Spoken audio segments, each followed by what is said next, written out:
It goes on like that. It could go around again, Joe. Yeah, not likely.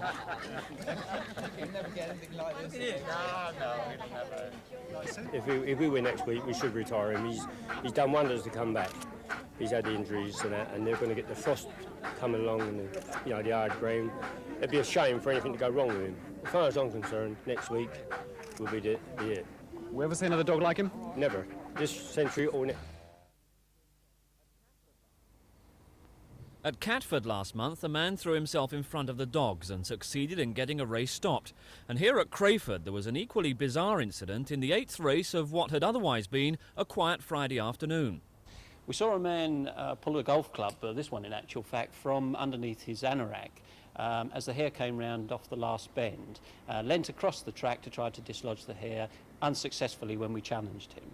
The golf club snapped, the race went on okay, but what happened next came as quite a shock, didn't it? Yes, we chased him into a corner and thought we had him. I rushed off for the police, and then the punters that we thought were coming to our assistance turned out to be members of the gang, and together they made their escape. Individuals have occasionally tried to interfere with a race, but the involvement of a gang is a more worrying development. The National Greyhound Club are quick to point out, however, that there were only 6 such incidents in 50,000 races last year. And Stan Wolfe emphasises that the gang are unlikely to make large profits. The bookmakers are very well organised, and it is very difficult to get large sums of money on a particular dog, either at the track or off course. So there really is not a great deal to be gained. Nevertheless, all London's tracks are reviewing their security in an attempt to convince punters that greyhounds and not golf clubs will decide races in future. Greyhound racing is probably the one sport that has the most safeguards for the public. From earmarking of pups through to chromatography tests, the public have nothing to fear. Greyhound racing is honest and straight. Tonight, the entire crowd for the Greyhound Derby heat will be restricted to this glass and concrete grandstand. The wooden terracing, built on a steel frame, will be deserted, closed by order of the GLC. And it'll stay shut for tomorrow night's Speedway. For the owners of Wimbledon Stadium, yesterday's fire safety inspection was disastrous. They were warned about the visit on Friday, but that didn't stop the inspectors finding a catalogue of faults. Most greyhound meetings only attract a crowd of around 3,000 here, and they can be catered for in the glass stand. But on June the 22nd, a 10,000 crowd is expected for the Greyhound Derby itself, and without the terraces, there's nowhere to put them. The standard of housekeeping at Wimbledon Stadium was so deplorable. It was the worst case we'd come across in the inspections we'd made since Bradford. In fact, one of the teams said that it was an epic place to take a young trainee to show how not to run, a place where the public pay money to watch dogs or football or speedway or whatever. Apart from the wooden terraces, the GLC team discovered oil, paint, foam rubber and colour gas stored beneath the stand. Exits were inadequate, they said, and combustible material was left near wooden seating. Today, staff were working against the clock to complete emergency work. I think it's just a question of lining certain parts with non-combustible materials, enclosing girders, etc. I don't think it's a question of closing permanently. What surprised you about the inspection? I think certainly comments that were made about so-called tons of rubbish around. I would stress that the tons of rubbish in the main were shale from the Speedway track, non-combustible materials. The management say the stadium has been inspected annually until yesterday had always been declared safe for spectator sport. They're also determined that the Greyhound Derby will go ahead. This is Lindsay Charlton at Wimbledon Stadium. For Thames. Ballyregan Bob is playing Bobby to his friends at the Henfield Kennels just north of Brighton. His trainer is George Curtis. He's been in the dog game 45 years. You know, we try to give them the best. We give them milk, eggs and glucose, honey, cornflakes, bring bread. We make it as nice as we can. And the main meal, you know, you try to get paying a quarter of meat. He's the best dog I've ever handled.